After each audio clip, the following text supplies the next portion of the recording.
सचेत हौं, सजग रहौं, सुरक्षित बनाऊं। तैयार रहनुहोस्, सुरक्षित बस्नुहोस्।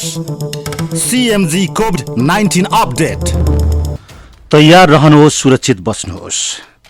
हजुर, तुलनात्मक रूपमा बालबालिकाको मानसिक स्थिति वयस्क तथा अन्य उमेर समूहको भन्दा बढी संवेदनशील हुन्छ। कलिलो उमेर र अपरिपक्वताका कारण उनीहरू आफूभन्दा ठूलाले भनेका कुरा सजिलै विश्वास गर्छन्। बालबालिकाको मानसिक स्वास्थ्य हामीले बोल्ने गरेका बोली र घरको वातावरणद्वारा पनि तय हुने गर्छ। त्यसैले हामीले बोल्ने प्रत्येक बोली तथा गर्ने व्यवहारले उनीहरूको मानसिक स्थितिमा कस्तो प्रभाव पार्छ भन्ने कुरामा हामीले सदैव विशेष ध्यान पुर्याउनु पर्ने हुन्छ। हाल विश्वमा नै कोभिड-19 को संक्रमणबाट भयभीत भएको अवस्था देखिन्छ। पटक पटक संक्रमण तथा मृत्युको समाचार बाहिरिरहँदा त्रसित भएका हामी यस्तो समयमा साना बालबालिकाको मनस्थितिमा कस्तो प्रभाव पार्छ भन्ने विषयमा पनि सचेत रहन आवश्यक पर्दछ। यद्यपि साना बालबालिकाले यस्ता भाइरस संक्रमणको समाचारलाई चाक दिएर नसुने तापनि हामीले यस्ता संक्रमणको जोखिमबाट उनीहरूलाई टाढा राख्न भए तापनि यसबारे उनीहरूलाई आवश्यक जानकारी तथा सूचना दिनु पर्दछ। हजुर, यही उद्देश्यका साथ आज हामीले CMG कोभिड-19 डाक्टर अन डिमान्डमा डाक्टर अरुण कुवर, जो वरिष्ठ मनोचिकित्सक बाल तथा किशोर किशोरीको हुनुहुन्छ, सँगसँगै उहाँ एउटा वरिष्ठ कन्सल्टेन्ट पनि हुनुहुन्छ। उहाँ यति बेला हाम्रो प्रत्यक्ष संवादमा आइसक्नु भएको छ। प्रस्तुतिमा म स्वागत गर्छु उहाँलाई। नमस्ते डाक्टर साहब। नमस्ते, बोलाउनु भएकोमा धन्यवाद। हजुर, हामीलाई गर्व लाग्छ यहाँहरू जस्ता विषयगत जानकार व्यक्तिहरूलाई प्रस्तुति मार्फत यो आम जनमानसमा अहिले फैलिरहेको जुन किसिमको अवस्था छ, अहिले बढिरहेको जुन अवस्था छ, जुन महामारीको जुन विपत्तिको अवस्था छ, यो अवस्थामा यहाँहरूको सन्देश ठाउँमा पुग्न सकोस् भन्ने हाम्रो उद्देश्य रहेको छ। डाक्टर साहब, अहिले अब खासै यो धेरै किसिमका मनगणन्ते गफहरू पनि हुन थालेका छन्। अझ अहिले त अब यो सोसियल साइट्सहरूमा विभिन्न उसहरूमा गर्दाखेरि धेरै किसिमका तनाव सृजना हुन सक्ने घटना परिघटनाहरू अध्ययन गर्नुपर्ने, हेर्नुपर्ने, देख्नुपर्ने, पढ्नुपर्ने, सुन्नुपर्ने स्थितिहरू पनि छ। अब यो अहिलेको स्थितिलाई यहाँहरूले कसरी हेर्नुभएको छ? के हो यो जुन महामारी भन्छौँ हामी, जुन कोभिड-19 भनेको छ, कोरोना भाइरसले चाहिँ नि संसार खान लाग्यो भनेको छ होइन। नेगेटिभ पोजिटिभ भन्छौँ, कता सेनिटाइजर भन्छौँ, के भन्छौँ, यी अब लकडाउन भन्छौँ, नयाँ नयाँ शब्दहरू पनि अहिले बजारमा धेरै चल्न थालेको छ हामी माझमा। यो के अवस्था हो डाक्टर साहब, अहिलेको अवस्था चाहिँ? अब जे तपाईँले पढिराख्नु भएको छ, अब यो सारा संसारमा नै फैलिन सक्ने एउटा नयाँ संक्रमण हो, जसले चाहिँ नि हामी सबैलाई नै असर गर्न सक्छ। त्यो चाहिँ नि सत्य नै कुरा हो। हजुर।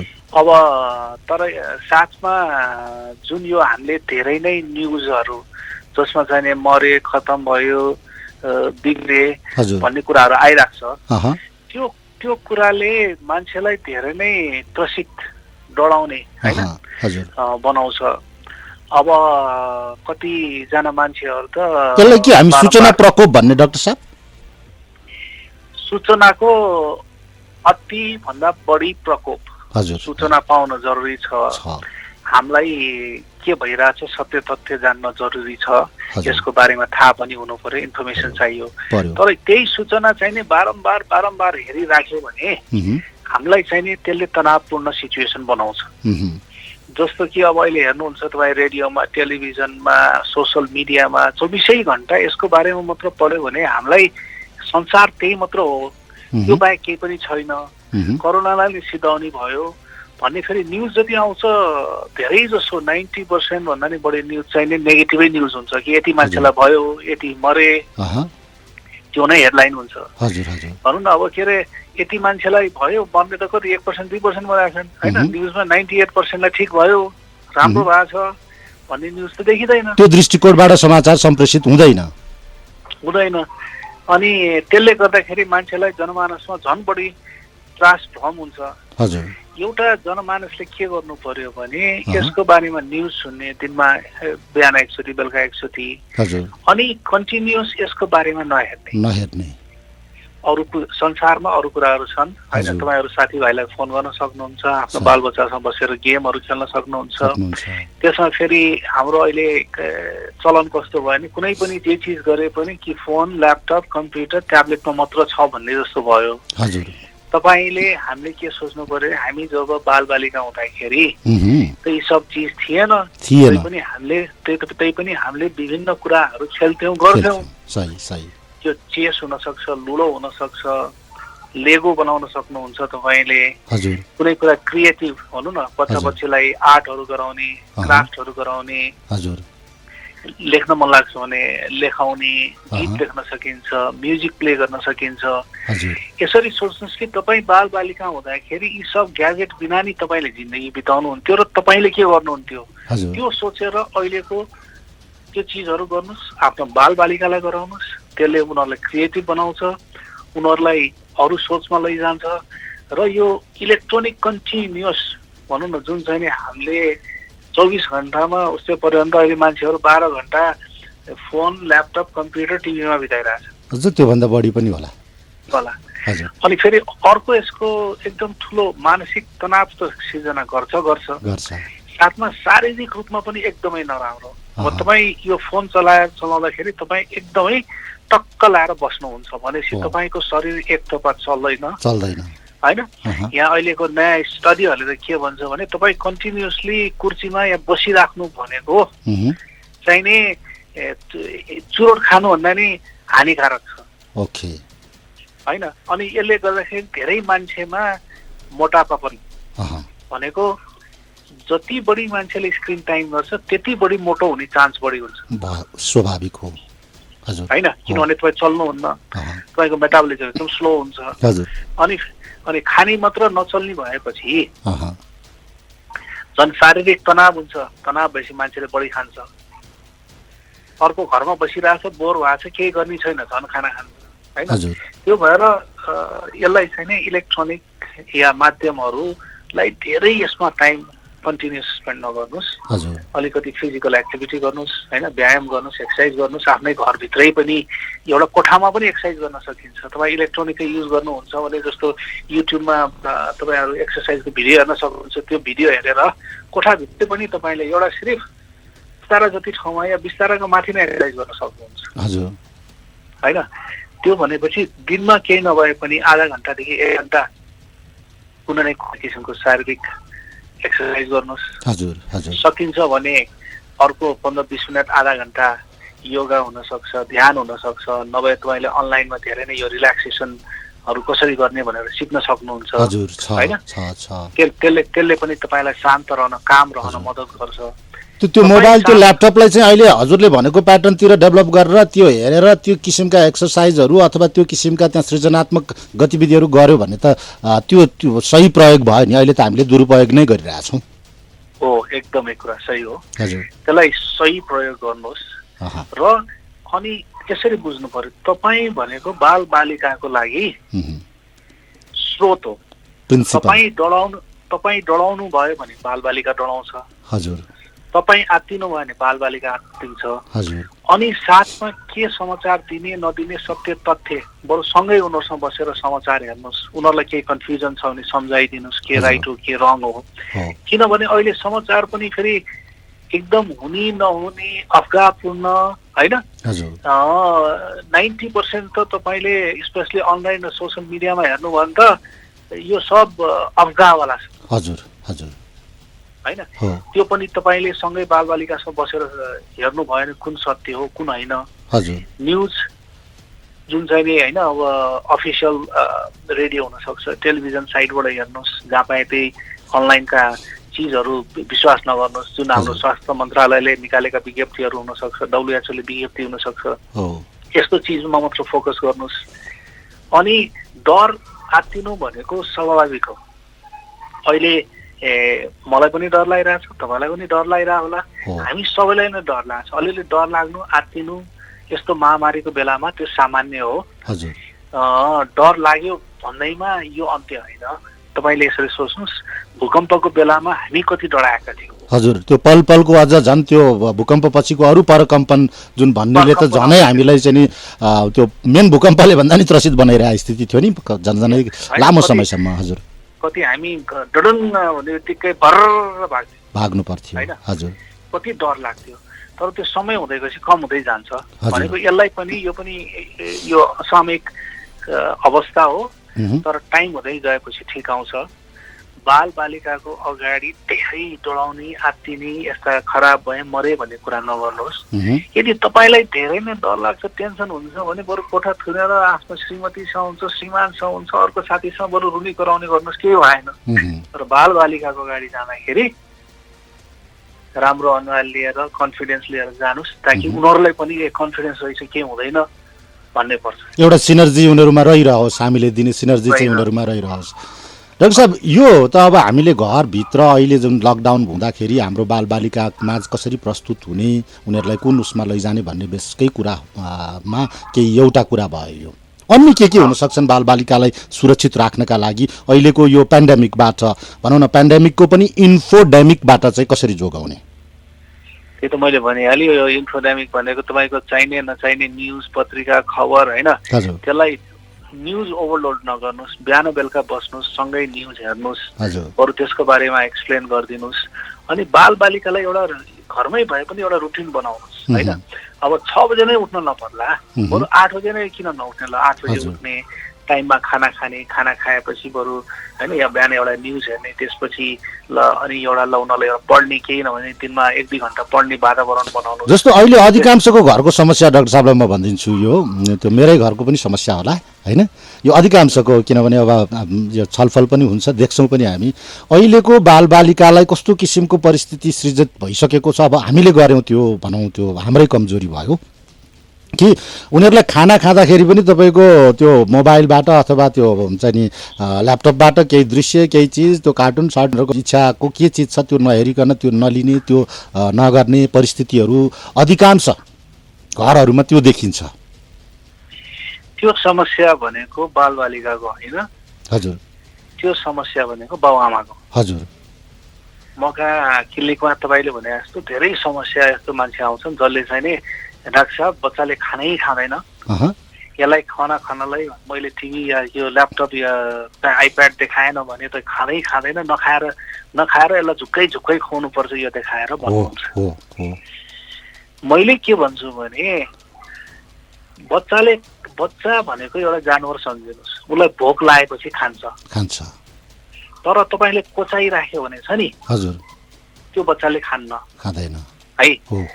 अनि बच्चाले के बुझ्छ भने बच्चाले खाएन भनेर बाबुआमालाई टेन्सन, अनि बाबुआमाले कोचाउने, अनि तँलाई यसो गर्छु उसो गर्छु यसो दिन्छु भन्ने। अनि बच्चाले के बुझ्छ भने ओहो यो खाना खाने भने त पैसा अफ्दो रहेछ, खाना खाएको एक्टिङ गर्यो भने जे माग्यो पनि पाइने रहेछ भनेर उसले त्यसलाई म्यानिपुलेट गर्न थाल्छ। त्यसलाई चाहिँ नि एक किसिमबाट भावनात्मक रूपमा म्यानिपुलेट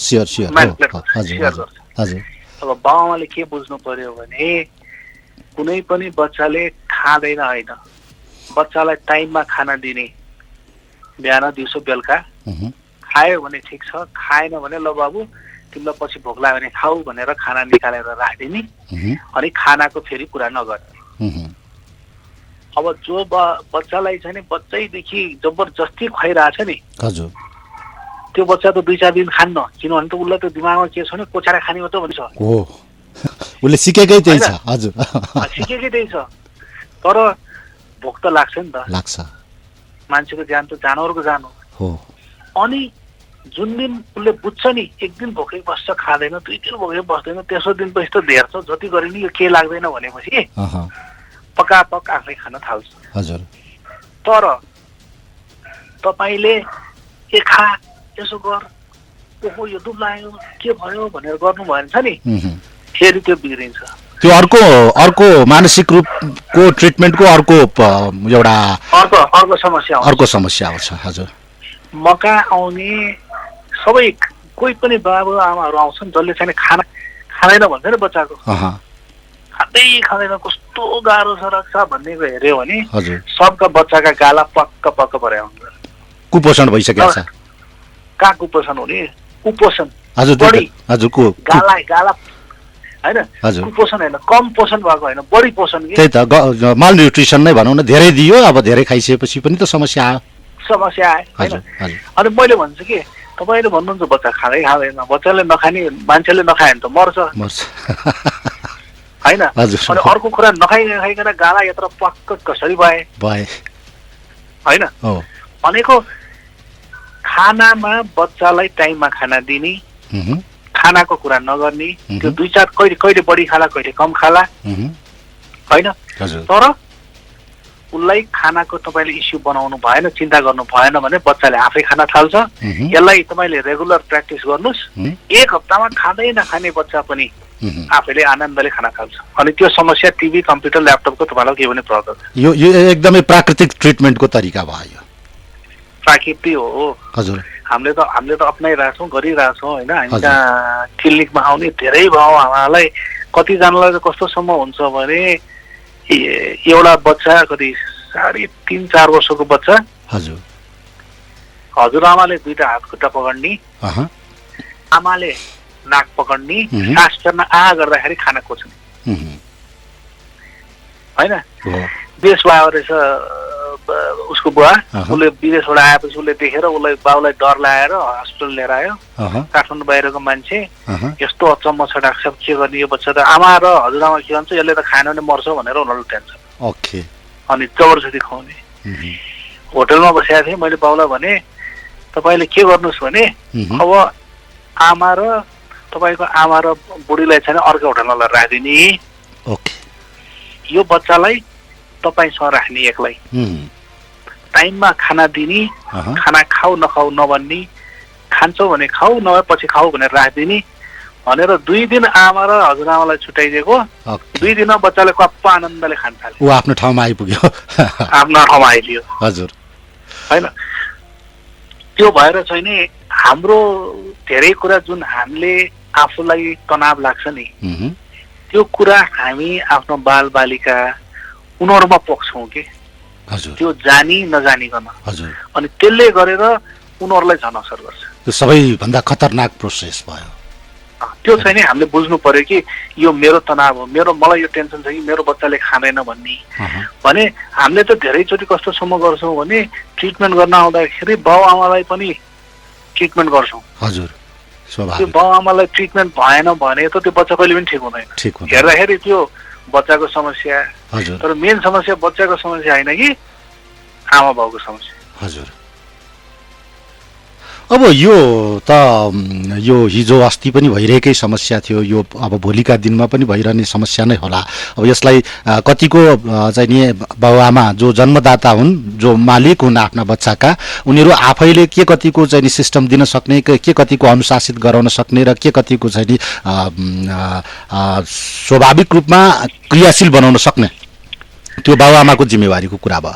अब अहिले जुन यो परिस्थिति भनौँ न अब संसारभरि नै फैलिएको अवस्था हो, नेपालमा पनि यसले एउटा रूप लिइसकेको छ। हिजोको मात्र सरकारी तथ्याङ्कलाई हामीले प्रस्तुत गर्ने हो भने 30 जना जतिको चाहिँ नि सङ्क्रमणको अवस्था देखिएको छ। अहिलेसम्म 1 जना चाहिँ यो ट्रिटमेन्ट गरेर फर्किसक्नु भएको छ। अन्य ट्रिटमेन्टको प्रोसेसमा हुनुभएका व्यक्तिहरूसँग पनि हामीले त्यहाँ सम्बन्धित ठाउँमा बुझ्न खोज्दाखेरि उहाँहरू बलियो बाङ्गो नै हुनुहुन्छ, खासै त्यस्तो नराम्रो, त्यस्तो एकदमै गाह्रो हुने क्रोनिक स्टेज त्यस्तो खासै केही छैन भन्ने कुराहरू पनि आइरहेको छ। र अन्य डाटाहरू पनि हामीले यहाँहरू जस्तै एक्सपर्टहरूसँग कुराकानी गर्दाखेरि यो लाग्ने बित्तिकै हामी मरिहाल्ने रोग होइन, यसरी आत्तिनु पर्दैन, यस्तो किसिमको परिस्थितिहरू हुनसक्छ। हामी सुरक्षित बाँच्ने कलालाई अलिकति राम्रो ढङ्गबाट प्रयोग गर्यो भने जोगिन सक्छौँ भन्ने किसिमका कुराहरू पनि आएको छ। डाक्टर साहबले चाहिँ के भन्नुहुन्छ यो विषयमा? होइन, अहिले सरसरी तथ्याङ्क हेर्दाखेरि करिब 2% को हाराहारीमा मृत्यु दर छ। भनेपछि 98% मान्छे त राम्ररी रिकभर गरिरहेकै छन्। धेरै हजारौं व्यक्ति रिकभरी पछि फर्किसकेका छन्। हजारौं होइन, तपाईको लाखौं व्यक्ति होइन। अनि झन् बच्चा बच्चीमा त एकदमै मिनिमम रिस्क छ होइन। यो अलि उमेर 50 वर्षभन्दा बढी या झन् अलि अरू साथमा मेडिकल कन्डिसन जस्तो डायबिटिज अरू रोगहरूसँगै छन् भने उनीहरूलाई अलिक बढी रिस्क हो। तर अहिलेको नेपालको अवस्थामा जुन हाम्रो सरकारले टाइममै लकडाउन गर्यो, हेर्दाखेरि लकडाउनले हामीलाई अलिकति तनावपूर्ण सिचुएसन छ सबैलाई। तर यो टाइममै लकडाउन गरेको भएर अहिलेसम्म त्यस्तो धेरै व्यापक रूपमा फैलिएको पनि छैन र सोचौँ सायद नफैलिएला भन्ने नै हाम्रो पोजिटिभ थिङ्किङ गरौँ होइन। अहिलेसम्म जति केस आएका छन् त्यो धेरै जसो विदेशबाट आएको केसै छन् र पहिले भने नि हामी अहिले 3-4 हप्ता भइसक्यो लकडाउनमा बसेको भएर त्यस्तो व्यापक सरेको छैन। तर सर्दैन भन्ने पनि छैन। यो खुलेपछि पनि हामीले जुन अहिले अप्नाइरहेका जुन हामी सोशल डिस्टेन्सिङ भन्छौँ, मान्छेबाट एटलिस्ट केही नभए 3 फिट टाढा बस्ने, सबैले मास्क लाउने, बाहिर केही छुने बित्तिकै हात धुने होइन, या सेनिटाइजरले हात धुने कुरा, के अरे हात सफा गर्ने कुराहरू छन्। त्यसलाई हामीले राम्ररी अप्नायौँ भने हामी यसबाट उन्मुक्त त के हुनु, यसबाट हामी बिस्तारै बाहिर आउँछौँ। यसरी बुझ्नु पर्यो। यो संसारमा पहिलो एपिडेमिक पनि होइन, संसारमा यस्ता धेरै चिज भइसकेका छन् र हामी हरेक चिजबाट, भूकम्पदेखि हरेक त्यो गाह्रो साह्रो चिजबाट बाहिर निक्लिएर मानव जाति अगाडि नै बढिरहेछ। यसबाट पनि हामी बढ्छौँ। तर अहिले तुरुन्त अहिले सोच्दाखेरि गाह्रो छ। तर तपाईँले यसरी सोच्नुहोस्, अर्को 2-4 हप्ता 1 महिनामा फेरि पछि बिस्तारै हाम्रो जिन्दगी सामान्य हुन्छ र अब हामी त्यसलाई कसरी गर्ने भनेर पोजिटिभली सोच्नु पर्यो। यो त भयो एउटा पोजिटिभ साइडबाट, पोजिटिभ एस्पेक्टबाट भोलिको दिनलाई हामी कसरी स्वागत गर्ने, भोलिको दिन के हुन सक्छ भनेर कसरी आफ्नो आत्मतयारी गर्ने भन्ने कुराको विषय नै रह्यो हैन। अहिले जुन अब यसो विचार गर्दाखेरि जुन यो लकडाउनकै बेसले पनि हजुरको अधिकांश मजदुर वर्गको परिवारमा धेरै ठुलो समस्या आउन थालिसकेको छ। खाद्यान्न सामग्रीहरू सिद्धिएर गइसकेको छ। त्यहाँ आफूले भन्दा पनि बालबच्चालाई चाहिँ कसरी पाल्ने भन्ने किसिमको अर्को ठुलो समस्या उनीहरू माझमा आइसकेको स्थिति छ हैन। र केही गरी उनीहरूको बालबालिका त्यो लेभलको भनौँ न, बालबालिकाहरूमा कुनै किसिमको अन्य किसिमको रोग लाग्यो भने पनि अब उनीहरूले औषधि खुवाउन सक्ने पैसा पनि नभएको स्थिति छ भनौँ। र कति त अझ यहाँलाई मैले जानकारी गराउनु पनि पर्छ र यहाँले हेर्दै पनि आउनुभएको होला, देख्दै पनि आउनुभएको होला। अहिले जसरी काठमाडौँ उपत्यका लगायत यसका सेरोफेरोबाट गाउँ गाउँमा जानका लागि जुन किसिमको यो लाभा लस्कर यता पूर्वतिर भन्यो भने कोशीतिरै तिर, पश्चिमतिर भयो भने त्रिशुली तिरैतिर, यता दक्षिणतिर भन्यो भने बागमतीको तिरैतिर जुन किसिमको लाभा लस्कर सानो सानो दुधे बालकहरूलाई काखी च्याप्दै हिँडिरहेको दृश्यहरू जुन छ नि, त्यस्तो स्थितिमा त्यस्ता बालकहरूलाई त्यो अवस्थामा कसरी सुरक्षित राख्न सकिएला डाक्टर साहब? अब यो सबैले बुझ्नुपर्ने कुरा के भने हो, गाह्रो छ, अप्ठ्यारो छ हैन। तर तपाईले अलिकति सावधानीपूर्व सोच्नुभयो र प्लान गर्नुभयो। जस्तो अहिले खानै नपाए पनि तपाईँलाई हो खाना भने बेला खाद्यान्न पुगेको छैन, तर हरेक वडामा गएर खाद्यान्न माग्नु भयो भने खाद्यान्न पाइन्छ हैन। अहिले धेरै ठाउँमा मान्छेहरूले भनौँ न, हामी नेपालीहरूले नै मिलेर धेरै ठाउँमा खाद्यान्न बाँड्ने उ गर्ने छ। तर त्यसको लागि चाहिँ तपाईँ अतालिएर भागेर दौडेर भन्दा नि मैले गर्न सक्ने अहिले के छ, जस्तो म ओलामा जान सक्छु या अरू कोहीसँग मद्दत माग्न सक्छु। तपाईँले अनलाइनमा हेर्नु भयो भने यति मान्छेहरू चाहिँ नि हेल्प गर्नलाई रेडी हुनुहुन्छ हो। सबै मान्छे स्पेसली मजदुर वर्ग, तलको वर्गहरूसँग खाद्यान्नदेखि सबै कुराको अभाव छ। अनि औषधिमूलक गर्नलाई कुनै पनि सरकारी हस्पिटलमा जानुभयो भने तपाईँलाई सबै कुरा अहिले पनि औषधिमूलक गर्नलाई पाइन्छ। त्यसमा सरकारले औषधि पनि दिन्छ धेरै जसो ठाउँमा हैन। अनि हो, अब यो आपतकालीन समयमा बालबालिकालाई स्पेसली तपाईँ बाटोमा हिँड्दै हुनुहुन्छ गर्नुहुन्छ भने समयमा पानी खानु एकदमै जरुरी कुरा हैन। टाइममा पानी खुवाउनु पर्यो। उनीहरूले चाहे अनुसार खाद्यान्न खाना कति छ बच्चाले टाइममा थाहा छ कि छैन, यसमा बच्चा बच्चीहरू लड्ने चोटपटक लाग्ने डर हुन्छ, त्यसको ध्यान पुर्याउनु पर्यो। कहिलेकाहीँ अरू मान्छेले बच्चा बच्चीलाई नराम्रो गरिदिने हुनसक्छ, त्यसको बारेमा तपाईँले आफ्नो सतर्कता अप्नाएर हिँड्नु पर्यो हैन। यो सबैको आपतकालीन अवस्था हो। अब आजदेखि त भनौँ न सर्वोच्च अदालतदेखि लिएर तपाईँले हेर्नु भने साथमा पुलिसहरूले पनि मद्दत गरिराख्नु भएको छ। अस्तिसम्म चाहिँ जान नदिने फर्काउने कुरा थियो भने अहिले पुलिसहरूले नै ठाउँ ठाउँमा कोअर्डिनेसन गरेर यस्तो मान्छेहरूलाई मद्दत गरिराख्नु भएको छ। त्यो भएर मेन कुरा विचलित हुन भएन।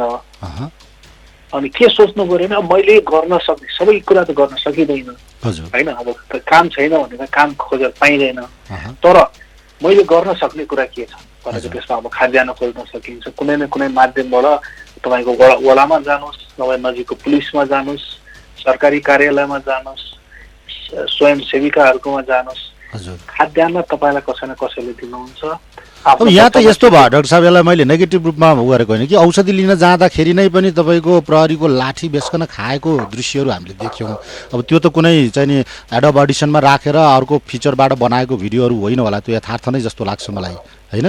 र हुन त यथार्थ भएकै कारणले गर्दाखेरि त्यहाँ सम्बन्धित व्यक्तिहरूलाई त नेपाल प्रहरीले केन्द्रीय स्तरबाटै कारबाहीको प्रक्रियामा लगिसक्यो भन्ने जानकारी पनि हामीले प्राप्त गरेका छौँ, होइन? यस्तो जुन अब लकडाउन छ, खाद्य सामग्री जुन खरिद गर्न जानलाई पनि सायद गाह्रै होला, तर अब अहिले हामीले देख्छौँ कि बिहान बेलुका पनि फेरि अर्को समस्या के छ त भन्दाखेरि बिहान बेलुकाको समय चाहिँ नि लकडाउन होइन जस्तो नै दृश्य पनि देखिन्छ, होइन? अहिले यो पुलिसको तपाईँले जुन यो लाठीचार्जको कुरा छ त्यो न्युजमा आएकै कुरा हो, खिचेकै कुरा हो। तर हजुरहरूकै त्यही नजिकैबाट डाक्टरहरू निस्किँदाखेरि डाक्टरहरूलाई पनि आक्रमण भएको कुरा हो, सत्य हो, होइन? तर तपाईँले यसरी बुझ्नु पर्यो कि यो अहिले नयाँ प्रब्लम होइन, होइन? हामी कहाँ दण्डहीनता भनेको वर्षौँदेखि चलेर आएको छ।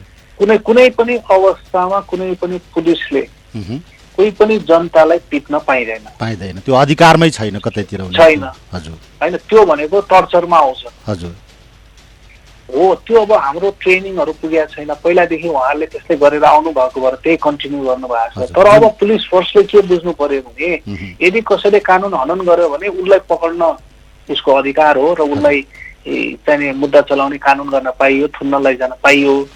तर बेवास्तामा जबसम्म अर्को मान्छेले पनि उहाँहरूलाई एट्याक गर्दैन भने त्यत्तिकै फोकटमा पिट्न पाइएन, त्यो चाहिँ नि हाम्रो कानुनमा छ, होइन? अब सक्यो भने पुलिसले पिट्यो भने त तपाईँले उसलाई नै केस हालेर टर्चरको केस पनि हाल्न सक्नुहुन्छ। अझ अहिलेको स्थितिमा त यो जुन महामारीको बेलामा जुन किसिमको होला पुलिसहरूलाई एउटा आधिकारिकता दिएको छ तपाईँहरूले सुरक्षा व्यवस्था मिलाउनु भनेर, तर जनतालाई चाहिँ नि लाठी हान्नु अथवा लखेट्नु चाहिँ नि दुर्व्यवहार गर्नु भन्ने किसिमको स्थिति त नहोला नि? त्यो दुर्व्यवहार हो, त्यही भन्दैछु म। उहाँहरूले पनि संयम भएर के बुझ्नु पर्यो भने कोही पनि मान्छेले, कोही त सबै मान्छेले रहर लाएर बाहिर गएर यसरी हिँड्ने होइन, होइन? सबै मान्छे गाह्रो छ, परिस्थिति छ। हाम्रो पुलिसको मान्छेहरू उहाँहरूलाई पनि गाह्रो छ, धेरै गाह्रो छ। हाम्रै अब यता हस्पिटलतिरको बाहिरतिर हेर्दाखेरि, होइन, पानी र चाउचाउ खाएर 12 घन्टे ड्युटी गरिराख्नु भएको, त्यो एकदमै दर्दनाक दृश्य छ त्यो पनि, होइन? उहाँहरूलाई पनि फ्रस्ट्रेसन छ, गाह्रो साह्रो छ। तर उहाँहरूले पनि अलिकति संयम भएर हामी सबै नेपाली नै हौँ, हामीले यो गाह्रो अवस्थामा एक अर्कोलाई माया देखायो, सिधै त्यो लाठी हान्नुसित किन आएको, के गरेको भनिदिनु भयो भने, होइन, त्यसलाई त्यो प्रब्लम झन् इजिली सल्भ हुन्छ। तर हामीले के बुझ्नु पर्यो भने यो लाठी हान्ने प्रब्लम भनेको हाम्रो सिस्टमिक प्रब्लम हो, यो पहिलादेखि नै गरिआएको। अब त्यसलाई चाहिँ नि हामीले सबैले मिलेर, स्पेसली पुलिस फोर्सले चाहिँ नि, होइन, यो लाठीको सट्टा अरू अल्टरनेटिभ के त, कोही मान्छे रिसायो, कोही मान्छेले भनेको मानेन भन्ने चाहिँ नि त्यो हाम्रो संस्थागत रूपमै पुलिसमा ट्रेनिङहरू हुनु पर्यो। किनभने हाम्रो अहिले भएका जुन पुलिस कर्मीहरूमा यस्तो किसिमको ट्रेनिङ छैन, होइन? विदेशमा तपाईँको जस्तो अमेरिकातिर आजकल चाहिँ यो भर्बल जुडो भन्छ कि, जस्तो तपाईँहरू जस्तो मनोचिकित्सक, साइकोलोजिस्ट, साइकोथेरापिस्टहरूलाई पुलिस प्रशासनले, पुलिस सङ्गठनले डाकेर उहाँहरूको व्यक्तिहरूलाई यसरी प्रशिक्षण दिने सिस्टम नेपालमा छैन त्यसो भए? होइन, बिचबिचमा बोलाइराख्नु भएको छ, हामी म पनि गएको छु एक दुईचोटि, होइन? अब बिस्तारै त्यसको पहल सुरु भइरहेछ, होइन? कि अब तर तपाईँले यसरी बुझ्नु पर्यो यो संस्थागत रूपमा धेरै लामो समयदेखि चल्दै आएको कुरा हो, यसलाई चेन्ज गर्न अलिक टाइम लाग्छ। तर त्यसलाई चाहिँ नि संस्थाको मूल मान्छेहरू जो हुनुहुन्छ, लिडर हुनुहुन्छ, उहाँहरूले अलिकति स्ट्रङ भएर यसरी हान्न हुन्न भनेर अडान लिइदिनु भयो भने यसलाई हामी चेन्ज गर्न सक्छौँ। यो अब मैले अहिले केही हजुरका टिप्सहरू पनि व्यक्त गरेँ। यो समग्रमा यी चिजहरूलाई ध्यान दिन सक्यो भने अहिलेको वस्तुस्थितिबाट हामी हाम्रा बालबालिकालाई धेरै टाढा राख्न सक्छौँ, होइन त? एकदमै सक्छौँ। अनि यसले बालबालिकालाई होइन, ठुलो मान्छेलाई पनि टाढा राख्छ। तपाईँले यो सब कुरा गर्दाखेरि जस्तो मनोरञ्जनात्मक कुराहरू छन्, होइन? यसमा अलि नयाँ नयाँ कुरा सिक्ने कुरा छ, नयाँ क्रिएटिभ कुरा गर्ने कुरा भयो, यो सब व्यायाम गर्ने कुरा भयो। यो जति बालबालिकामा गर्नुपर्ने हो त्यो साथमा तपाईँले गर्नु भने तपाईँलाई पनि फाइदा पुग्छ। यो बाउ आमा तथा बालबालिका दुवैको लागि नै हुने कुराहरू हो। अब जस्तो भनौँ न अब नर्मल्ली अब अभिभावकहरू पनि अहिले जुन विशेषतः यही अघि हामीले कुराकानी गऱ्यौँ सुरक्षाकर्मीका रूपमा रहनुभएका होला, विभिन्न ठाउँमा घरमा बालबालिकालाई समय दिन नसकिरहनु भएको होला, कसैको त श्रीमान श्रीमती नै इमर्जेन्सी पेसामा हुन्छन् होइन, डाक्टर नर्स होइन, त्यो जानै पर्ने जस्तो तपाईँहरूकै जस्तो पेसामा हुनुहुन्छ, फ्रन्ट लाइनर्स भन्छौँ हामी यो बेलामा उहाँहरूलाई होइन। अब हामीले के उहाँहरूको भनौँ न विशेष त यो फ्रन्ट लाइनमा काम गरिरहनु भएका अहिले जुन सेवा गरिरहनुभएका व्यक्तिहरूको परिवारमा उहाँहरूका बालबालिकाहरूलाई चाहिँ हामीले कसरी सुरक्षित राख्न सक्छौँ होला?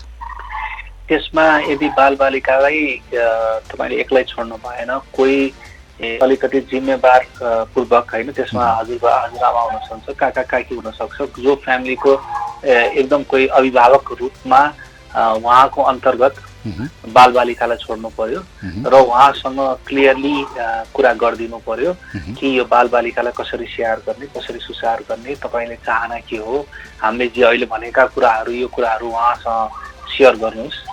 अनि साथमा तपाईँ यसरी जोखिमपूर्ण काममा जाँदाखेरि बालबालिकालाई अलिक तनाव हुन्छ जस्तो हुन्छ, त्यो बारेमा तपाईँ आफ्नो कामको बारेमा बालबालिकालाई क्लियरली भन्नुहोस्। तपाईँले आफ्नो बचावटको लागि तपाईँले के कोसिस गरिराख्नु भएको छ, यो काम गर्न किन जरुरी छ। अनि जति यो गाह्रो समय हुन्छ यसमा चाहिँ नि हामीले केही सोसाइटीलाई गऱ्यौँ भने हामीलाई मैले केही गरिरहेको छु भन्ने हामीलाई प्रोत्साहन पनि हुन्छ र त्यसले अलिकति हामीलाई आत्मबल पनि बढाउँछ। हजुर, बालबालिकालाई नै सकिन्छ भने ल यस्तो गाह्रो समयमा तिमीले कसरी अरूलाई हेल्प गर्न सक्छौ, केही नभए पनि तिमी घरमा सम्यपूर्ण भएर बस्दियौ भने तिम्रो बाआमाले गएर काम गर्न सक्छन्। तिम्रो बाआमाले गएर काम गर्ने भनेको त्यसलाई तिमीले पनि मद्दत पुर्याइरहेछौ, तिमीले यसरी बस्दिया भएर मैले गएर काम गर्न सकिरहेछु भनेर जुन हामीले यो सोसाइटीलाई केही गरिरहेछौँ, गर्व महसुस गर्न सक्ने केही अनुभूति दिन सक्नु पर्यो, अनुभूति दिन सक्नु पर्यो। र तपाईँहरू जो फ्रन्ट लाइनमा मान्छे हुनसक्छ, त्यसमा डाक्टर हुनसक्छन् या स्वास्थ्य कर्मीहरू भए अरू पुलिसहरू हुन सक्छन् होइन, सबैले हामीले चाहिने हो गाह्रो छ, अप्ठ्यारो छ, तर हामीले नगरे कसैले गर्दैन। त्यसको अनुभूति हामीले सबै कुरामा होइन म गइरहेको छु र मैले प्राइजै पाउनुपर्छ भन्ने छैन, तर पर्सनल्ली यो बुझ्नुहोस् कि तपाईँको कन्ट्रिब्युसनले नै देश चलिरहेछ अहिले भनेर त्यसलाई तपाईँले बुझ्नुहोस्, साथमा आफ्नो जान परिवार या बालबालिकाहरूलाई त्यो कुरा सम्झाउनुहोस् र तपाईँ जान सक्नुमा उहाँहरूको पनि हात छ भन्ने कुरा उहाँहरूलाई पनि सम्झाउनुहोस् होइन। त्यो गर्नुभयो भने बालबालिकालाई पनि एउटा कन्फिडेन्स लेभल बढ्छ, साथमा तपाईँ पनि आफ्नो काम गर्नुहुन्छ र आफूले चाहिँ के गरिरहेछु भन्ने सोचेर अगाडि बढ्नुहोस्। अब कुरो आयो फेरि अभिभावकत्वको नै, यहाँ जसरी हामी हाम्रा बालबालिकाको अभिभावक छौँ, हाम्रो पनि अभिभावक छ देशमा होइन? बिल्कुल छ। त्यो अभिभावकले हामीलाई चाहिँ के गर्नु पर्ला, अथवा यो फ्रन्ट लाइनर्सको रूपमा जो अहिले परिचित हुनुहुन्छ होइन, जो सेवामा दिनरात खटिरहनु भएको छ, त्यो अब सरकारले गर्नुपर्ने होइन, जुन यो फ्रन्ट लाइनको मान्छेलाई मैले यो किन सोधेँ भने डाक्टर साहब, किनभने यो किसिमले मनोगत विचलन आइरहेको त्यो सेवामा कार्यरत व्यक्तिहरूमा अलिकति मानसिक रूपमा तयार नभइरहेको स्थितिहरू पनि देखिएको छ नि त? छ, बिल्कुल छ होइन। कति हस्पिटलहरूमा कति स्टाफहरू एकदमै विचलित रूपमा डराउने, आत्तिने, यदि रोग संक्रमणै आइहाल्यो भने आफूलाई कसरी प्रोटेक्सन गर्ने, आफू मात्र होइन म घरमा गएन, मैले मेरो जान परिवार धेरैका बाआमा हुनुहुन्छ, बुढाबुढी हुनुहुन्छ, मैले उहाँहरूलाई सारेँ भने के हुन्छ भनेर सबलाई डर अनुभूति छ। त्यसमा होइन हाम्रो अभिभावक भनौँ, जुन हाम्रो सरकार हुनुहुन्छ उहाँले चाहिँ फ्रन्ट लाइनको मान्छेलाई कसरी प्रोटेक्सन गर्ने होइन, सबै अहिले चाहिँ नि सबैलाई हेर्दाखेरि कुरा गर्दाखेरि सबैले पिपी लाउने, पुरै टाउकोदेखि खुट्टासम्म त्यस्तो ड्रेस लाउनु पनि पर्दैन, तर साधारण मास्क हुनु पर्यो। तर यदि जोखिमपूर्ण सिचुएसन जहाँ चाहिँ यस्तो ज्वरो नाप्ने या बिरामी ज्वरो भएको बिरामीलाई नाप्ने ठाउँ छ भने त्यहाँको मान्छेलाई पूर्णतया यो पिपी दिने, साथमा यो N95 मास्क हुन्छ त्यसको व्यवस्था गरिदिने।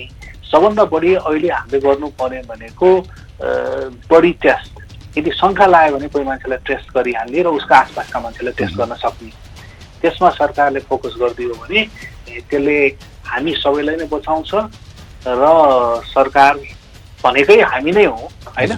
हामी सबैको जुन यो डर छ, त्रास छ, त्यसमा उहाँहरूले चाहिँ ल हामीले यति सबै गरिदिएका छौँ, यसो गर्न सक्छौँ भन्ने एउटा पोजिटिभ मेसेज दिनुभयो भने सबैलाई नै पोजिटिभ फिल हुन्छ। यसको मतलब हामीले के बुझ्नु पर्यो भने अहिले सरकारले जुन किसिमको टेस्टिङहरू गरिरहेको छ यो टेस्टिङलाई बृहत रूपमा फैलाउनु पर्यो।